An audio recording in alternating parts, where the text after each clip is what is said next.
Okay, thank you.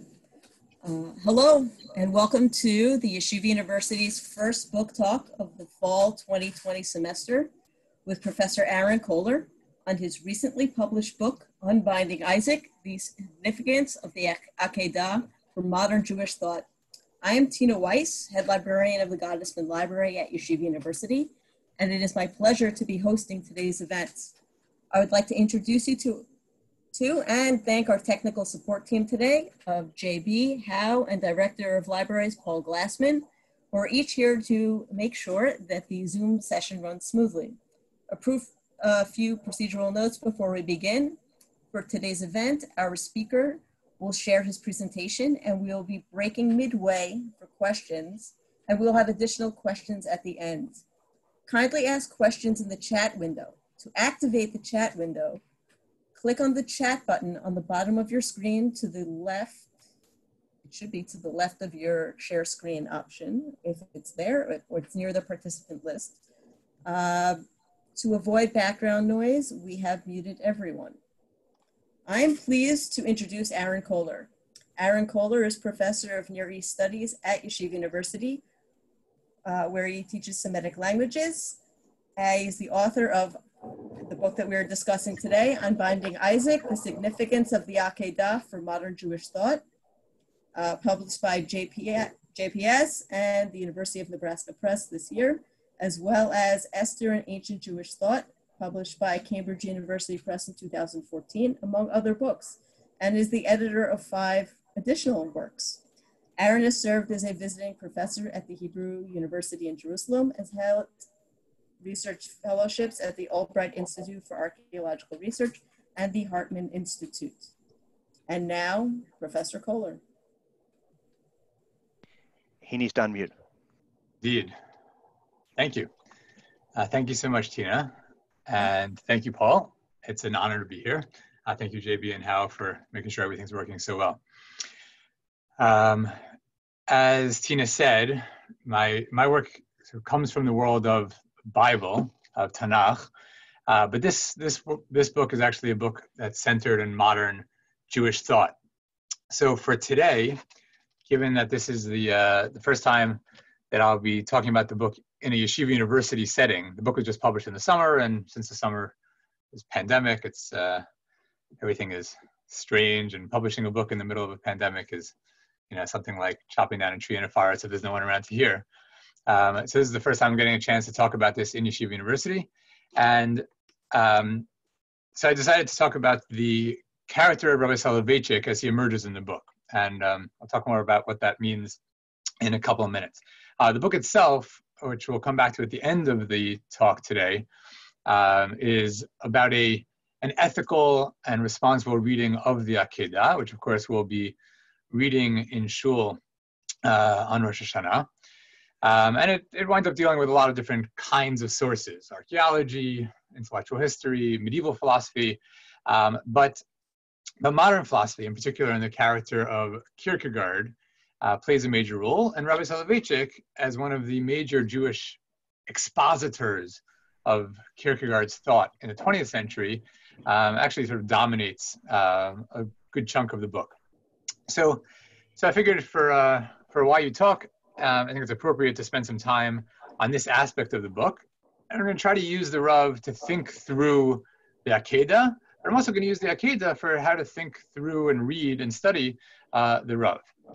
I think one of the more famous themes that Rabbi Soloveitchik touched on, especially with regard to the Akedah, is the Akedah as teaching submission, this sort of absolute, uncompromising submission to the will of God. And that is absolutely in his work. But as we'll see, that's in his work essentially starting in the 1960s, when he was already in his 60s. I think one of the things that emerged for me very clearly was the need to read Rabbi Soloveitchik diachronically, the need to read him sort of as he unfolded over the many decades that he wrote and thought and taught, because much of his thought developed, like any, I think, creative person, but more importantly, someone who is seriously, sincerely questing for truth, his thinking about a number of different issues developed, and what he was writing in the 30s and 40s is not what he was writing in the 50s, not what he was writing in the 60s and 70s. So this is, I say this l'shvach, in the sense that he is constantly trying to improve on his earlier thought, realizes some things are dead ends philosophically, takes different routes, and this will all become clear as we get going. So let's get going. So what I'm going to do is divide this into two parts. The first part is going to basically be focused on Rabbi Soloveitchik and try to take you through a tour of the way the Akedah looms in Rabbi Soloveitchik's thought over about 50 years or so. And then we're going to pause. If anyone has questions about this part, so that'll be a good time to ask the questions. You should please feel free to put them in the chat as you're going along, so you don't have to recall your question 18 minutes later. We'll try to check in on them at that point. And then the second part will transition more to what I think the meaning of the Akedah is sort of head on, and we'll take it from there. And then we'll have opportunity for questions at the end as well. Okay, so let's get going. So Rabbi Soloveitchik's dissertation. Dissertations. This is, you see it's dated at the bottom there, submitted in July of 1930, approved 2.5 years later. I actually don't know what took so long, although he was moving to the States at the time, so maybe he was just too busy to actually make whatever revisions were necessary. But Rabbi Soloveitchik's dissertation was on the thought of Hermann Cohen. Hermann Cohen was, it's important to understand a little bit about who this person was. He is a Jew, but primarily known as a great neo-Kantian philosopher who really towered over much of the German philosophical establishment in the late 19th century and into the early 20th century. Neo-Kantianism is sort of a term that gets thrown around. We don't need to get into any of the debates right now as to just how specifically we can define Neo-Kantianism, but it is important to say that Neo-Kantians, all these philosophers, primarily in Germany, Marburg is Hermann Cohen's university. In the south, there was another center. What they're trying to do in the late 19th century is think rationally. They believe profoundly that philosophy has to be devoid of psychology, devoid of culture, devoid of like emotions and feelings. And if we can coolly and rationally articulate what we know about the world, we will be able to rationally argue to the truth about the world. And that's obviously somewhat of a simplification, but it's, I think, it's serviceable for our purposes. And it's really fascinating that Rabbi Soloveitchik is writing his dissertation about this great neo-Kantian philosopher, Hermann Cohen. In other words, he's tackling, and you see the title, Das reine Denken, pure thinking and the constituting of oneself in the thought of Hermann Cohen. So like this, he's tackling neo-Kantianism head on. And this is sort of not so surprising. It's something that's very much in the air in German philosophical circles in the 20s. As I said, he submitted this in 1930. But it's also true that by the time Rabbi Soloveitchik is writing this dissertation, Neo-Kantianism has been challenged and weakened in German philosophical schools. And that's by a whole bunch of younger philosophers. The most important one, and the only one that we'll talk about today, is Martin Heidegger, who look at this whole philosophical edifice the Neo-Kantians are building, and they're like, you know what? It's not working. I get that you're all trying to build this sort of abstract philosophy in the air based on axioms and tenets and just sort of thinking at a pure reason is going to lead us to the truth, but it's not working. It's not working, first of all, in the sense that it hasn't gotten us to the promised land. And second of all, and this is even more important, it's not working in the sense that it leaves out so much of what is actually important for human existence. Because what it leaves out is myself. It leaves out me as an individual. It leaves out you as an individual. Our individuality, what we bring that's special to you, special to me, that's all left out of any sort of neo-Kantian attempt to philosophize about the world. In fact, it's not just left out accidentally. It's absolutely ruled out. Like my idiosyncrasies or your idiosyncrasies, which we might say is actually the most beautiful part of you or me, is not allowed to be part of philosophy according to neo-Kantian thought. And Heidegger is like, well, but that's what I am. What I am is irreducibly me. Like who I am is a function of my family, my surroundings, my education, and also what I bring to that. And how could it be that the truth about the world will not include thinking about me as an individual? So there's a very famous and really influential meeting, sometimes called a debate, sometimes called a dialogue, between Heidegger. He's the younger, dapper guy to the right here. Heidegger, of course, is going to be a Nazi in 1933. So let's not forget that. And that's actually relevant to some of what we're talking about. So Heidegger dialogued or debated with Ernst Cassirer. He's the sort of eminent, he looks like an eminent German philosopher to the left here, who's a whole generation older and a neo-Kantian. And the two of them had a big debate in Davos at a philosophical meeting in 1929. And sort of everyone who was anybody in philosophical circles wanted to be there. Not everyone could be there. What does it have to do with Rabbi Soloveitchik? Well, two things. First of all, the issues that they were discussing were the issues. Cassirer takes the position that we're going to think hard and we're going to come to truths. And Heidegger takes the position that that's not going to work. We, people, are unavoidably subjective. And truths have to come out of a realization of who we are. I can't pretend that you, Cassirer, are not who you are. You're just like a thinking machine. That's not good philosophy, and it's not going to yield any truth. You can't pretend that I, Heidegger, am not who I am.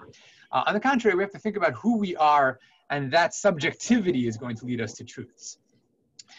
Now, Rabbi Soloveitchik, according to some reports, was actually in Davos in 1929. There is a book, it's a really wonderful book, by Peter Gordon, A Continental Divide, Heidegger, Cassirer, Davos. Gordon wrote an earlier article about the debate dialogue at Davos, and in the first article, Gordon actually, when he lists all the sort of luminaries who were there in Davos in 1920, he includes Rabbi Soloveitchik on the list. In the book, he doesn't include him because in the interim, he went to hotel records in Davos, and he actually did archival work in Davos to see who had reserved a hotel room for this event in the summer of 1929, and there's no one with the name Soloveitchik who appears there. So he left him out. He couldn't verify that Rabbi Soloveitchik was actually there. Whether he was there or not is of course, impossible to know. Rabbi Soloveitchik does, a number of oral traditions report him saying, at least a couple of different times, that he attended Heidegger's lectures. It's totally not clear like where or when this would have happened. Like they weren't in the same university, but he reports having listened to Heidegger, and was that at Davos is impossible to know. But again, besides the sort of trivia about the biography, the substance is really very important, because the debate that Cassirer and Heidegger are engaging in is a debate that Rabbi Soloveitchik actually wants to straddle. It's clear in a lot of his work that Rabbi Soloveitchik both wants to articulate an objective philosophy of life. He repeatedly compares philosophy, and particularly religion, to science, to physics, to modern physics, in the sense that we have axioms, we have rules, and if we just work them all out, we'll know the truth. But, and here we come back to Rabbi Soloveitchik's dissertation, he also understood that this sort of rational, abstract thinking was never going to lead to a complete picture of human existence. And he actually says this in his dissertation. He writes that Cohen's thinking Cohen's thought of pure thinking leads to the removal of the mental world from reality. But for Rabbi Soloveitchik, the mental world, this inner world, was not just real, as it wasn't for Cohen, but it was incredibly important. And this is, for Rabbi Soloveitchik, the gap that someone like Heidegger can fill. In other words, Cohen can take him part of the way. Cohen could show him how to philosophize in the abstract, how to articulate an objective philosophy of life, and particularly of religion, but doesn't leave any room for the subjectivity, for just personal existence, personal faith, personal thinking, personal feeling. And there, Heidegger can fill the gap. Now, very important to say that despite Rabbi Soloveitchik saying that he attended Heidegger's lectures a couple of times, by the time Rabbi Soloveitchik wrote anything public, Heidegger was on record as a Nazi. In 1933, when the Nazi Party came to power, Heidegger signed on. He was promoted in his university as a sort of reward, however you want to think about that. And even though a year later he sort of officially detached himself from the Nazi Party, he never disavowed or apologized for his Nazi affiliation. So it's not so surprising, I think, that Rabbi Soloveitchik does not say, Heidegger to the rescue. Like, Heidegger is never going to come to the rescue for Rabbi Soloveitchik for a good reason. I mean, Heidegger has a very deserved reputation as an anti-Semite and a real danger to Jews as people. And there's a number of Jewish philosophers who were really scarred by him. Hannah Arendt was absolutely scarred by his affiliation with the Nazi Party. Buber, famously met with him, I think in 1960 or so, and came into for a lot of criticism because of that. Heidegger was not a repentant Nazi. It was it's well deserved that he's sort of persona non grata in Jewish circles and Jewish thought, and therefore it's not at all surprising that Rabbi Soloveitchik doesn't say, Cohen gets us part of the way, but here comes Heidegger to take us the rest of the way. What Rabbi Soloveitchik does say is Cohen gets us part of the way, I'm just sort of implicitly, Cohen gets us part of the way, and Kierkegaard takes us the rest of the way. Now, Søren Kierkegaard, the Danish philosopher, lived 100 years earlier. The book that he wrote about the Akedah, Fear and Trembling, was published in 1843. But what's important is that everyone in Heidegger's circles, everyone in 1930s German philosophy circles was reading Kierkegaard. Because what Rabbi Soloveitchik perceives as the flaws or the sort of incompleteness of Neo-Kantianism, everyone perceives. They're like, well, where's the person? Where's the individual? Where's the subjectivity? And here comes Kierkegaard. Kierkegaard is the patron saint of subjectivity. He's the one who says that when I look inside myself and I can find eternal truths. So I think it's not too much to say. This might be too abstract to lead off with, but I think it might not be too much to say that for Rabbi Soloveitchik, his early work on Hermann Cohen takes him to a large extent to where objective thinking can take him. And then Kierkegaard is going to fill in the rest of the gap. Kierkegaard takes the person's psychological stance, mental world, and says, this is just as important as universal ethics. And this combination, so if I like this picture up on Gordon's cover, because for Rabbi Soloveitchik, I think what he wants to see is that this is not so much a clash that has to be resolved, like either Cassirer's right or Heidegger's right. What Rabbi Soloveitchik would like to see is how to figure out how to take Cassirer and Heidegger and come up with some sort of truth about the world that's both grounded in objectivity and leaves a tremendous amount of room for subjective experience.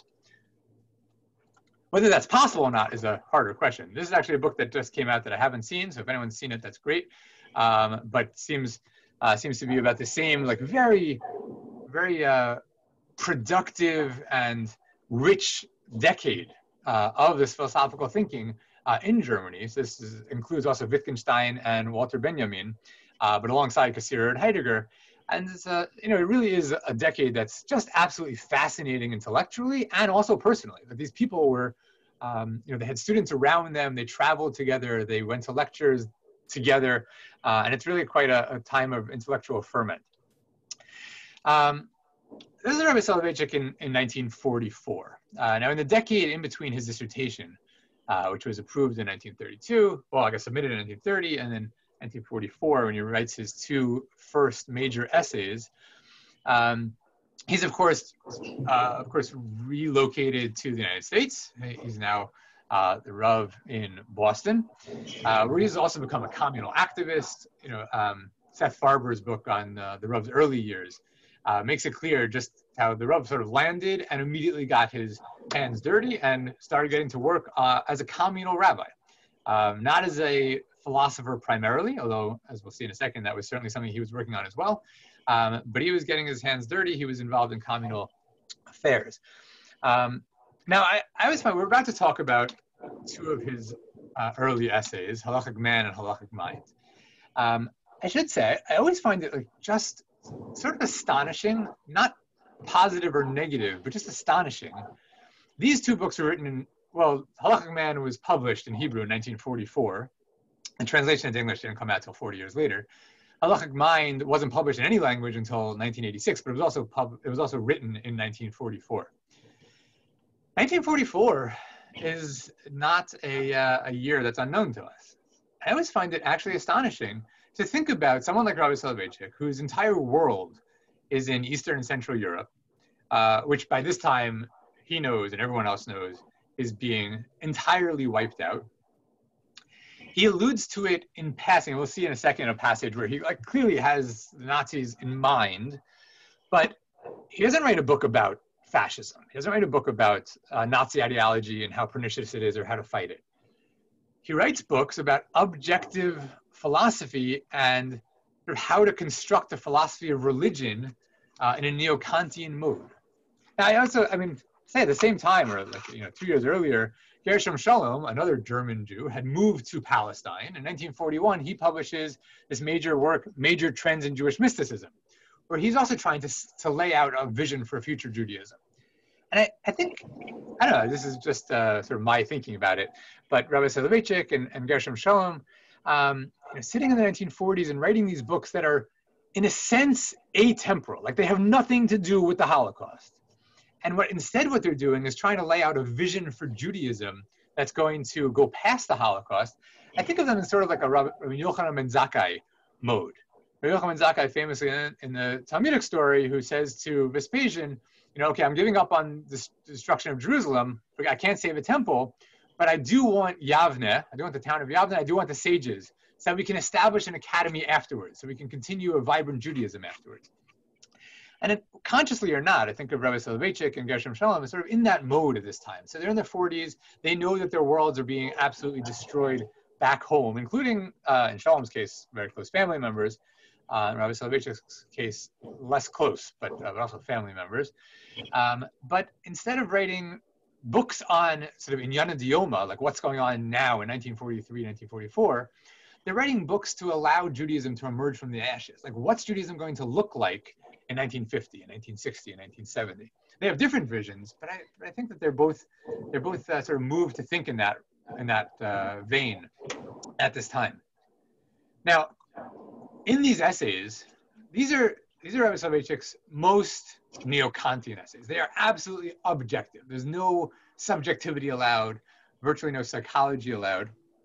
And yet, in Halachic Mind, towards the end, Rabbi Soloveitchik says, all attempts to divorce objective standards and postulates have been fraught with menace to ethical and cultural advancement. This is singularly true in the case of religion.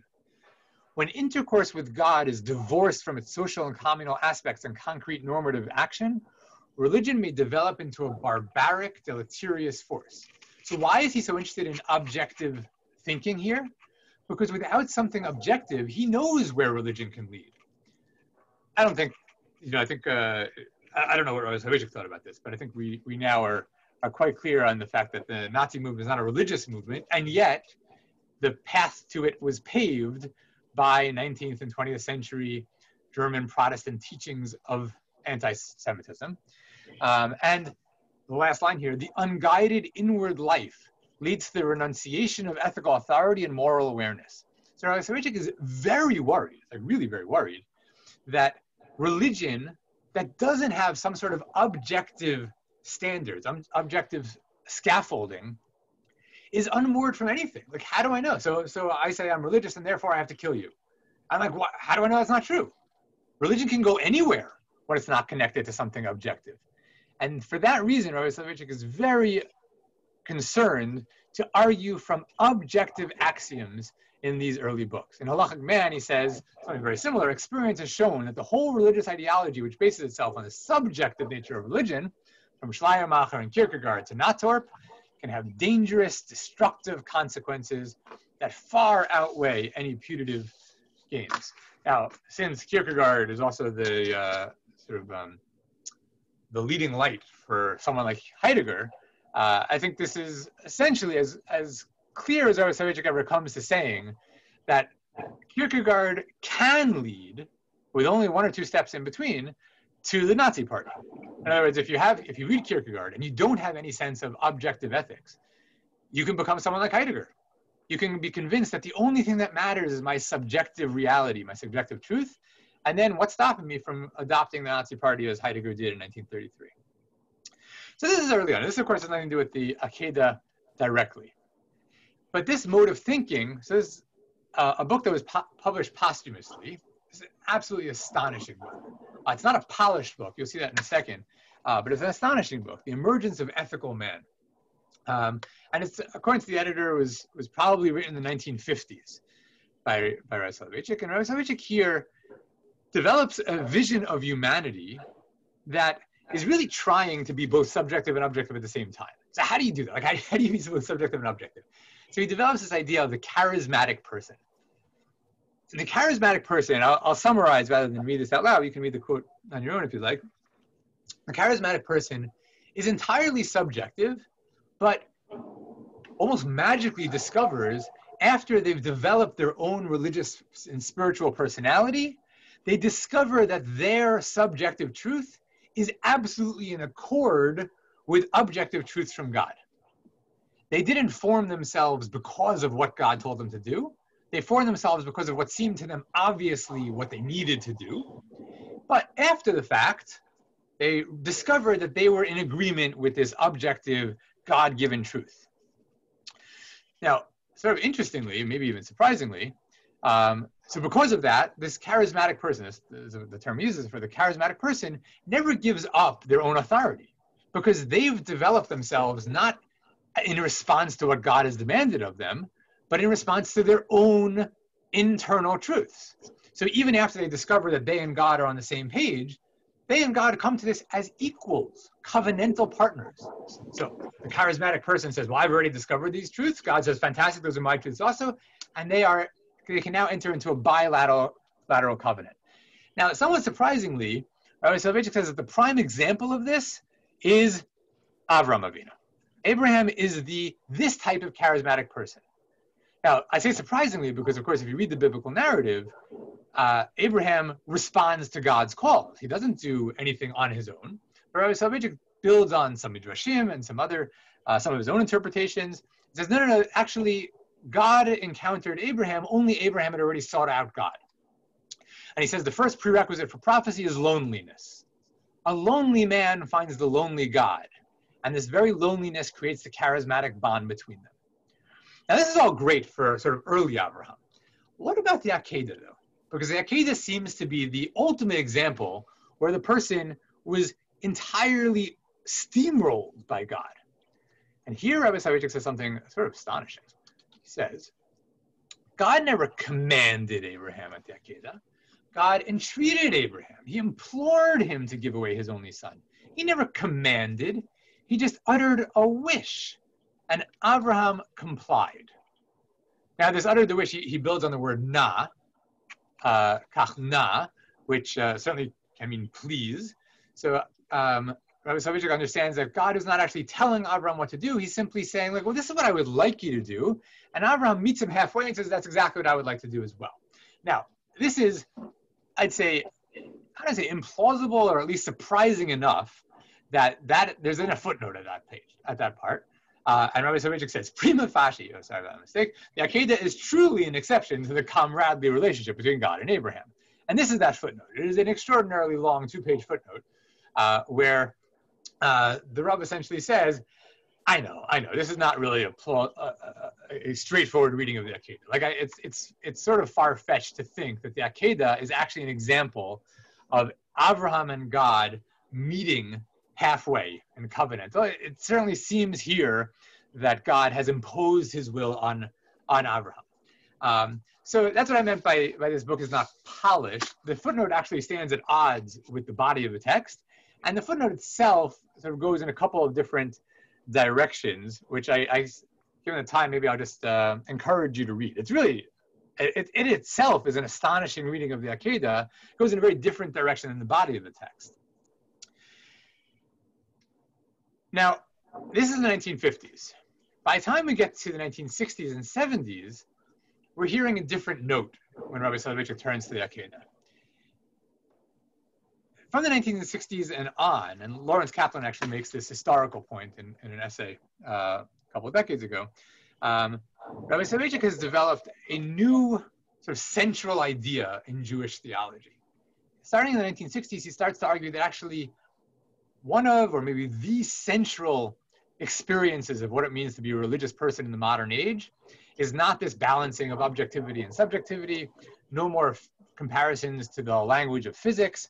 Now, the core experience is sacrifice, retreat, submission, and self-defeat. This is what it means to be a religious person. And these are all themes that are absent in his dissertation in the 1940s and 1950s. These are not things that he's talking about in the first few decades of his public writing. But starting in the 1960s and on, that's how he sees religion as operating in the modern age. And he comes to this repeatedly, and of course the Akedah now is seen in that light. So starting in the 1960s and on, when he turns to the Akedah, he sees the Akedah as an example of self-sacrifice. So this is from a book, Abraham's Journey, which is an incomplete book, and it's, again, a lot of the posthumous ratings were not published because they were actually not ready for publication for whatever reason. I'll come back to that in a few minutes. But in this book, when he talks about the Akedah, he says, of course, the idea of sacrifice is a cornerstone of Judaism. And in fact, he argues that Abraham asked no questions. He didn't point out the contradiction between God's promise to be with him and his children and the paradoxical command to kill Isaac and burn his flesh. Had Abraham engaged the Creator in a debate, had he not immediately surrendered Isaac, had he not experienced the Akedah in its full awesomeness and frightening helplessness, God would not have sent the angel to stop Abraham from implementing the command. Abraham would have lost Isaac physically. In other words, the Rav says, the point of the Akedah, in this reading in the 1960s or 70s, the point of the Akedah was for Avram to have to experience loss, to have to experience sacrifice. That was going to happen one of two ways, he says. Either it was going to happen psychologically, emotionally, which is how it did happen. So Avram gave up on Isaac as an heir emotionally, and therefore was complete. That was it. He fulfilled what God wanted him to experience. Had Avram not been able to do that emotionally, psychologically, then God would have made him do it physically. God would not have stopped the sacrifice if Avram had not already completed the sacrifice of Isaac in his heart. Now, this, again, last text for here, Rabbi Soloveitchik in an article called Renunciation Tefillah, which is published in the book, published in Hadarom, but then published in the book Isha Halacha Galui B'Nestar, writes the following about prayer. He says, the binding of Isaac, which plays such a prominent role in the Jewish liturgy and worldview, means the binding of man and the sacrifice of him. The law of sacrifices demands the sacrifice of a human in the form of an animal. The spirit of man, clothed in the body of an animal, is sacrificed to God. Build an altar, arrange the pieces of wood, kindle the fire, take the knife to slaughter your existence for my sake. Thus commands the awesome God who suddenly appears from absolute seclusion. This approach is the basis of prayer. Man surrenders himself to God. He approaches the awesome God, and the approach expresses itself in the sacrifice and Akedah of oneself. That's that last part in Hebrew. Akedah atzmit. All right. So let me actually pause here. I said I would pause in the middle. Let me pause here. I don't know. Paul, I don't know if you've been moderating, or if we could just open the chat now, see if there's anything. If anyone has any questions, the first, I see there are a few in the chat, but if there's any questions now in the first part, we'll take a few minutes to just try to work through that. Let me try to summarize, before I answer this, let me try to summarize this briefly. So what I'm trying to show in this part is that Rabbi Soloveitchik, if you say, what does Rabbi Soloveitchik teach about the Akedah? The answer to that cannot be a one-line answer. His own thought developed over the half century that he was writing, and concomitantly, his thought about the Akedah developed. So early on, when he's talking about an objective view of religion, supplemented by subjective role that comes into play, he actually sees Abraham as a covenantal partner of God who comes in fully autonomous, fully developed as a religious figure, and therefore, kaviyachol, God's equal in his own spiritual development. Later on, in the 60s and 70s, as Rabbi Soloveitchik starts talking more about self-sacrifice and submissiveness and retreat and recoil as core to the religious experience, he then starts to see the Akedah in that mold as well, and sees the Akedah primarily as exactly what he was avoiding in the 1950s in the Emergence of Ethical Man, and seeing it as sort of an awe-inspiring and all-powerful God commanding Abraham to do something which Abraham has no choice but to submit to. All right, so that's the summary up till now. So when discussing the Nazis, what role did Nietzsche play in the formation of Nazi philosophy? This is actually a great question. So I'm gonna punt on this question. There is a really great book. It's a bit challenging to read, but recently, maybe a year or two ago, by my colleague, now the Dean of Revel, Daniel Reinhold, and his colleague Michael Harris, on Nietzsche and Soloveitchik. I don't remember exactly the title, but if you Google Reinhold, Harris, Nietzsche, Soloveitchik, you'll find it very easily. And I had the honor of moderating a discussion with those two authors in the city, I guess it was a year or two ago. I can't remember exactly when it was published, but it is fascinating. And they argue that actually Rabbi Soloveitchik is covertly incorporating much of Nietzsche's critique of religion in his formation and his sort of thinking about religion for the 20th century, for the modern age. So I'm not going to try to get into details there, but that's actually, that's fantastic. It's really a great point. Aaron, we have a question from Stephanie Gross. Where does the Rav stand on anthropomorphosis? That is, did God tell Abraham to sacrifice his son? That's a great question. I think I'll have to just keep it on the level of the literary expression. So the Rav's writings, both The Emergence of Ethical Man and Abraham's Journey, both of which were not published, are very much non-Maimonidean. In other words, if you were a Maimonidean philosopher, you'd have to sort of translate all these biblical stories into some sort of philosophical terms. God didn't speak to Abraham. It's more that Abraham, as a prophet, understood something of God's will. But the Rav's writings are very much in a biblical style, where, of course, God does speak to people. God communes with people. He talks to people. He shares his thoughts and feelings and regrets with people. He grows, changes his mind. And the Rav is very interested in that. So this is actually something that Yoram Chazoni wrote about in commentary, I don't know, maybe about 10 years ago, when The Emergence of Ethical Man was published. He wrote a little review essay where he makes the point that it's actually startling to hear the Rav, who is so famously interested in the Rambam and even taught the Rambam's philosophy. This is, copies of lecture notes of his were published a couple of years ago by Lawrence Kaplan as well, where he taught the Guides for the Perplexed. But in his writings, he's totally non-Maimonidean. He absolutely does not shy away from talking about God as a character, a covenantal partner, a friend, someone on whose shoulders he can cry on. And that seems to have been true in his personal life. I despite, so I'm at Yeshiva University, we're being hosted by Yeshiva University now, and of course, that is the Rav's institution. I did not overlap with him at all. He passed away when I was in high school. But in some of his writings, he actually talks about, he has a remarkably poignant anecdote. He says that when his wife was in the hospital undergoing cancer treatments, from which she unfortunately did not recover, he was unable to pray, he says, in the stale, sanitized hallways of the hospital. He just found it entirely inconducive to any sort of religious or spiritual experience. But when he would get home to his bedroom where his wife was not, he said he would just collapse on the floor, and almost like a Christian, like just on his knees praying to God, and he felt God's arm around his shoulders, giving him solace and comfort. And that is, so I don't want to philosophize on the basis of his experience, but I think it's worth saying that he's not, in his own writing and in his own descriptions of his own religious experience, he is not taking pains to sort of translate this all into Maimonidean, Aristotelian sort of cleansed philosophy where God's not a person. God is very much covenantal partner in the Rav's thinking and a personal experience for him in his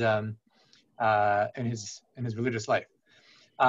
So Arthur Miller asked about the Rav's thinking about Isaac. So I actually want to put that on hold because I want to come back to that in a couple of minutes. That's okay. All right. So there's a couple others I'm going to have to put aside that, I don't know, people are chatting to various people. So I see the comments, but if we have time at the end, I'll come back to them as well. Let me go on at this point. All right, let's come back to this. So I want to come back actually to, let me say two conclusions and then move on. So two conclusions regarding studying the Rav. One is that diachrony, like history, is really everything. Like, we often look to the Rav's writings, or Soloveitchik's writings, so what does Rav Soloveitchik say about X, Y, or Z? And I think it's really important. I think it's become increasingly important as some of his unpublished writings have been published posthumously. His thought was very vibrant and developing, and it was always a work in progress. And people say, like, well, he didn't publish too much because he was a perfectionist. So to some extent, that's, I'm sure, true. To another extent, I think part of why he didn't publish a lot is because I think a lot of what he was working on, he sincerely felt was not finished, not in the sense that he hadn't dotted the I's and crossed the T's, but he hadn't worked out all these ideas. He had these incredibly ambitious goals for what it would mean to articulate a philosophy of Judaism in the 20th century. And it can't be said that he finished that project.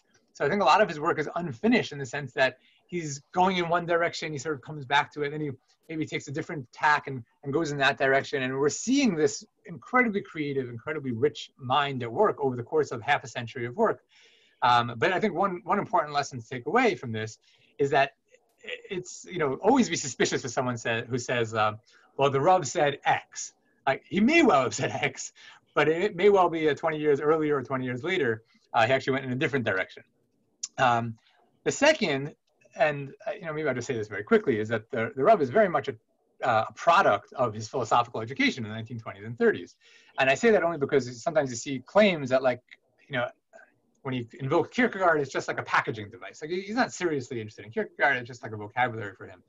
But I think that's really a mistake. I mean, the Rav was profoundly influenced by these philosophers for good reason. They were working on the hardest problems of philosophy of the time. Like, what is the meaning of life? What do we know about the world and God and human existence in the world? So he absolutely is not an uncritical recipient of these philosophers. He's absolutely taking it, mulling it over, discarding parts of it, synthesizing other parts of it.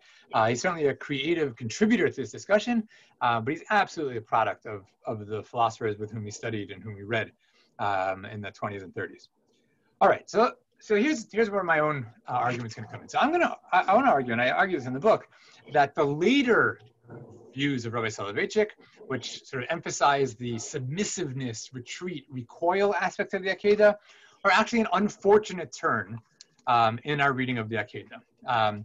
So if we had more time, or maybe we could talk about it in the questions, there's good reason for him to be more interested in submissiveness and retreat later on, but it's an extreme view, and also, I think, not a good reading of the text itself, not a good reading of the story itself. So I want to offer two things in place of that, as sort of correctives. So one is, and this is exactly Arthur's question from a minute ago, bringing Yitzchak back into the story. So the Rav, like Kierkegaard, essentially just ignores Isaac entirely. Like, they both say things like, Abraham is alone on the mountaintop, which is not true. Abraham is very much not alone on the mountaintop. If Abraham were alone on the mountaintop, he wouldn't be able to kill Isaac. Isaac is absolutely there, and of course, ignoring that seems like ethically, pretty troubling. The passage. Sorry, let me go back to this passage. This passage from Thoughts on Rayonot al Tefillah, where he says the Akedah is the model for Tefillah. I don't even notice the words again. Man surrenders himself to God. He approaches the awesome God, and the approach expresses in the sacrifice and Akedah of oneself. So whether or not that's what prayer is a different question. I'm going to put that aside. But this is not what the Akedah is. Abraham did not sacrifice himself. If he was sacrificing himself, we could have one discussion about the meaning of that. But being asked to sacrifice another human being seems like a very, very different thing. And I think we can bring Yitzchak back in two ways. So first of all, readers have long noted, and this is already in Midrash and Breshit Rabbah and the Targum and other places, that we have this remarkable phrase, Vayelchu shnehem yachdav, the two of them walked together. At the end of verse 6 here, Abraham took the wood, the burnt offering, put it on his son Isaac. He himself took the fire and the yesh. And then we have our only dialogue between Abraham and Yitzchak in the story. Right? Yitzchak says, Abba. Abraham says, yes, I'm here, Hineni, which he says 3 times to God, to Yitzchak, to the angel. Yitzchak says, well, here's the fire, here's the wood, where's the sheep? And Abraham says something very enigmatic, right? God will see to the sheep for his burnt offering, my son. And then again, Vayilchu shnehem yachdav. The same exact expression in Hebrew. And early readers in the Midrash, and this is a Targum from an Eretz Yisrael Targum, translating the end of that pasuk chet, "V'amar Avraham min kadam Hashem is the man imar la'alata b'ri, v'in la athu imra." So a lamb will be provided by God for the burnt offering, my son, and if not, you are the lamb. V'halichu trehon kechada b'liba shlima. Avraham l'michos v'yitzchak b'rei l'mitnachsa. They walked together with whole hearts, Abraham to slaughter and Isaac his son to be slaughtered. So the import here is, I think this Targum, taking its cue from the literary repetition of the phrase, very much brings Isaac back in and says, this is not just between Abraham and God, this is between Abraham and Yitzchak and God. The two of them are the covenantal partners of God, and the two of them together, the Liba Shlima, with whole hearts, they go to slaughter and be slaughtered to fulfill the will of God. The painting by Caravaggio in the Uffizi asks us to look at Isaac also, but in a different way. So this is only 2/3 of the painting, but I took this from an essay by a philosopher named J.M. Bernstein, who says, what's most striking about this painting? It's that eye of Isaac. That eye of Isaac that is looking directly at us from the bottom. And he's clearly in pain, clearly screaming out, and essentially asking us, the viewer, to recognize him. Now, we're sometimes, so I could turn this against Kierkegaard or even against some of Rabbi Soloveitchik's later readings, sometimes we're so fixated on the character of Avram at the Akedah that we forget to think about Yitzchak. And Caravaggio is like, look at that eye.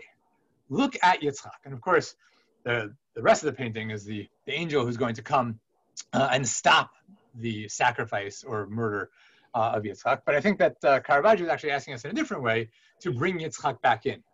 So in the book, I actually spend a lot of time arguing that thinking about Yitzchak in the story is philosophically important. It's textually responsible. It's just a better reading of the story, but it's also philosophically responsible and ethically, I think, crucial to think about the fact that Yitzchak was actually going to be the victim.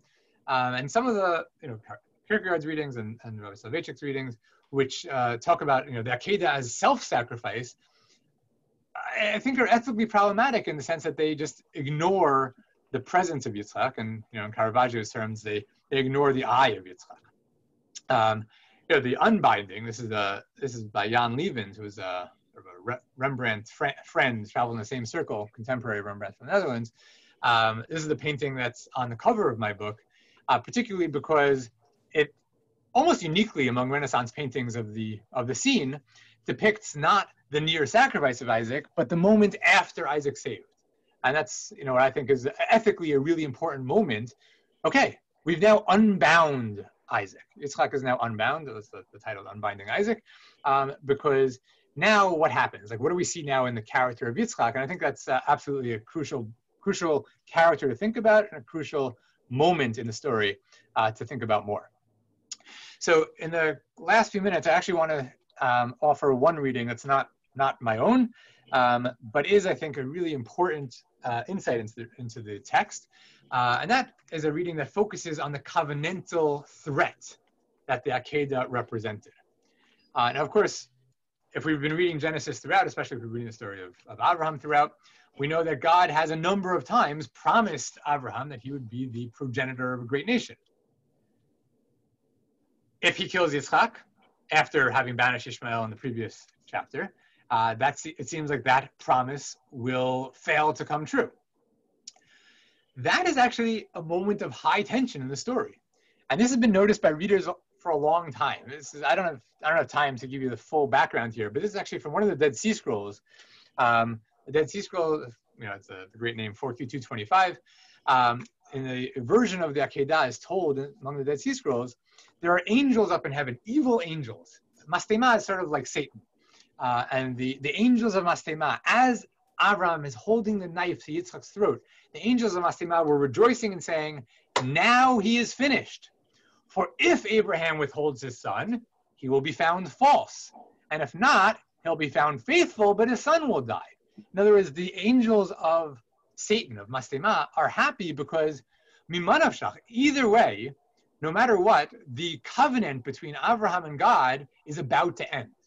Either it'll end because Avraham says, I can't do this, I can't sacrifice my child, and then it's over. He's disobeyed God. Or it'll end because he does obey God, but then there's no heir for Avraham. Abraham's going to die without an heir, and so the covenant's going to end with his death anyway. These angels, I think, are putting their finger, obviously the author of this text is putting his finger on a really important element of this story. That for a moment, if we didn't all know the end of the story, we would actually be frozen in terror, partly because of the life of Isaac, but partly because the entire covenantal history of the world is about to come crashing down. The whole 10 chapters of the covenant between God and Abraham are just going to end on this mountaintop in Eretz Moriah, either with the death of Yitzchak or with Avram's disobedience. And so what happens? Like, how can they get out of it? So of course, there's only one thing that can out of it, and that's literally a Deus Ex Machina. Like, God has to actually come in and stop the story. But this tension, the Midrash puts it into the mouth of Avraham. This is in Bereshit Rabbah. Avraham says, sort of explodes. When God does stop him, in this Midrash, Avraham explodes and says, God, what are you doing to me? Like, what is going on? Are you just hypocritical? Are you inconsistent? Like, I don't understand what's been happening. First, you told me Yitzchak would be my heir. Then you told me go slaughter Yitzchak. Now you told me don't touch Yitzchak. What is happening? And God has an answer, which I don't have time to think together with you about right now, but he says, oh, I never really said slaughter him. I said put him up, take him down. So the question is whether that's just a sort of trivial escape on a technical level or whether God's saying something more profound here. But for right now, I want to focus more on this pent-up rage that Avram's clearly been feeling, where he finally lets it all out, but he's been walking around, not so much in this telling, with the sense of pain at how can I kill my son, but with a sense of anger at God. God, how can you be so inconsistent? How can you jerk me back and forth this way? And I'm going to end this with Elie Wiesel, who develops this, I think, in a really poignant way. So he says, look, when God comes to Avram at the beginning of the Akedah and says, take your son, your only son, the one you love, Yitzchak, and go offer him as a burnt offering on the altar. Avraham thinks for a minute and says, you know what? I'm going to win this game because I know that God cannot allow me to go through with this, actually. God can't let me sacrifice Isaac on the altar because God has already promised me that I'm going to be the progenitor of a great nation, that Yitzchak's going to be my heir. I know that God can't let Yitzchak die. He has promised over and over that he will not do so. So, okay, all right, God, I see your game, and I will play your game. Since I know that you can't let me go through with this, I am going to push this to the edge. I am going to see if I can force you to actually call it off. Because I understand, God. I understand that you're checking to see whether I will call it off. But you know what? I'm not going to call it off. But since I know that you also can't let it happen, I'm going to wait to see whether you will blink first. So for Wiesel, Avram is essentially playing this like very dangerous game of chicken with God. They're coming at each other at high speed, and they're waiting to see who will blink first. And Avram is betting that God will blink and not allow him to actually sacrifice Yitzchak. And of course, he wins the game. He wins. God blinks. God says, okay, stop, don't do it. And Avram says, great. Here's what I win. Now that I have made you back down, here's what I win. May it be your will, the Lord our God, that at the time when the children of Isaac do transgressions and bad deeds, that this very Akedah be remembered for them, and may you be filled with mercy on them. In other words, Avram knows that he now has God where he wants him. He has just trapped God into backing down, and he says, fantastic, I'm going to take this opportunity to actually extract from God not only a reiteration of the promises that he's given me repeatedly, but also an oath that from now on, what I just said, the fact that I did not back down, that I won this game, will serve as merit for my descendants forevermore. So this, I think, takes us somewhat back to actually earlier Rabbi Soloveitchik. This is sort of back to Rabbi Soloveitchik in the 1950s, the Emergence of Ethical Man, Rabbi Soloveitchik, who sees Avram as God's covenantal partner, who comes at God as an equal, almost, kaviyachol, in spiritual terms, and is not cowed and overawed and simply submissive. he is absolutely challenging God on God's own playing field and emerges not only the victor in his own time on the mountaintop, but he emerges the victor for all times. And on Rosh Hashanah, when we invoke the Akedah repeatedly, say, may the shofar recall to you the Akedah, the horn of the ram that was offered, as Abraham was willing to do what he did, so will you forgive us. The Zechronot, we're going to appeal to the Akedah over and over. We are actually living in we're sort of basking in the glory and the victory of Abraham over God at the Akedah here. But this requires a vision of the Akedah that's not submissiveness and just self-retreat, but actually covenantal partnering and almost competition with God. So with that, I'll end. I wish you a traditional blessing, which I think is even more meaningful this year than most years. May the year and its curses come to a swift completion, and may the new year and its blessings begin speedily. All right. So I think we have some time for questions or comments if people have. Well, thank you so much, Professor Koller. We do have a question from Arthur Miller, and it relates to something that you said later in your presentation. What does Rav Soloveitchik say about Isaac's religious theology? After all, Isaac was also a partner in his own Akedah. Right. Yeah. So I actually haven't. To make it explicit, I have not found the Rav really talking about Yitzchak at the Akedah. He really focuses on Abraham at the Akedah. That's in different ways, as a covenantal partner or as the sort of knight of faith who's submitting. But Yitzchak really doesn't play a major role. That's not uncommon. Lots of people. I think there's a legitimate question as to what role Yitzchak should play in the Akedah. I think literarily this is true. We read the story. It starts off by saying, after these things, God tested Abraham. So, it sort of makes it clear from the beginning, this is primarily about Abraham. Abraham gets the reward. And yet, I'll say this, in the rabbinic reading that we have mostly in the Midrash and the Talmud and the Targumim, the ancient Aramaic translations, where Isaac is an adult. There's different versions, but 25, 36, 37, it doesn't really matter right now whether he's 25 or 37. That all of them, he's an adult. And if he's an adult, then there's basically no way of thinking about the story other than by involving him as an independent actor.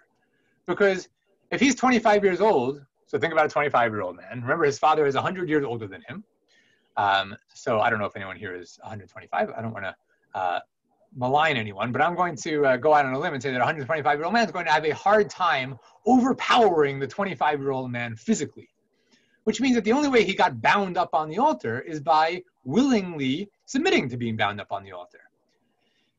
So that leads then the rabbis to saying, yes, this is also a story about Yitzchak. Yitzchak is absolutely a co-star in this story. Those who want to reject that, the commentator Ibn Ezra, for example, Abraham Ibn Ezra, who he's from Spain, grows up in Spain, but then writes his commentaries in Christian Italy. He rejects this because he says, "Look, I read the text, and Isaac doesn't get a reward. So I don't think it can be that Isaac is a co-star, but if so, then he can't be an adult. So he sort of downgrades Isaac to being a young kid. He says, some people say 5. He thinks that's too young. Maybe it's like 12, 13. But I think it's absolutely a crucial question to try to read the story and think about what role does Yitzchak play? It's very ambiguous what role he plays. And there's just very little said. So there's a lot of open questions there.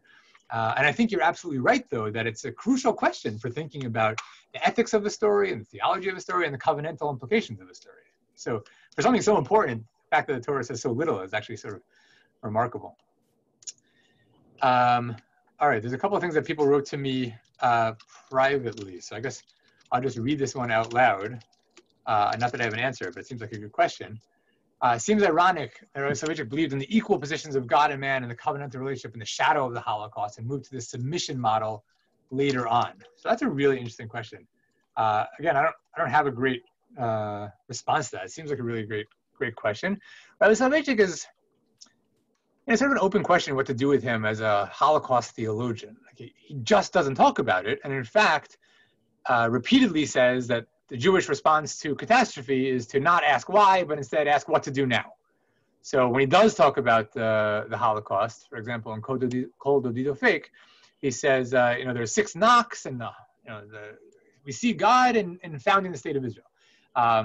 He's not saying that excuses the Holocaust or any of the sort, but like, okay, now we know what to do. We know how to move on. He sort of like never ever wants to tackle the question of like, what did God do in the Holocaust? Like, where was God between 1939 and 1945? He sort of, at least he writes. I don't know what he thought. There are people in YU who knew the Rav much better and who understand his philosophy much more fully. So maybe it was a question for some of the others, Shira Weiss and David Schatz and Shalom Karmi. Maybe they would tackle this more fully. But and at least in his writings, the Rav sort of unwilling to ask the question, how did God fail us so badly in those 6 years? Which, of course, other theologians, took a little while, but 20 years later, we're asking very, very sharply. Maybe that is actually part of the answer, is that the Holocaust, as I'm saying this out loud, the big post-Holocaust theologians really start getting started only in the 60s. And that's as sort of the full weight of what happened in the 40s becomes assimilated into people's religious consciousness.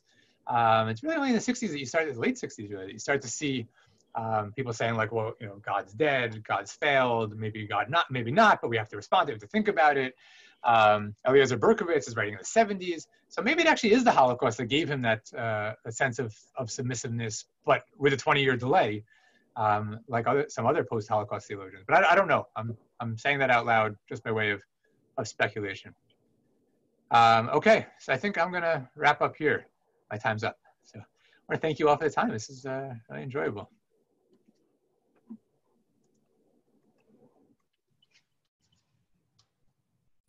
You're muted. All right, sorry about that. I was muted. My apologies.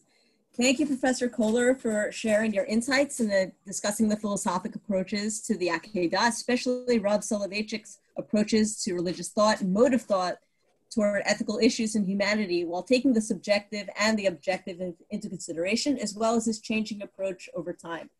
Looking at the Akedah Yitzchak through a modern lens and considering various vantage points on this topic, especially as we near Rosh Hashanah, you've provided us with additional themes to consider as we read the text and reconsider it on a regular basis. I want to thank everyone for attending today's book talk, and we look forward to future book talks. Thank you.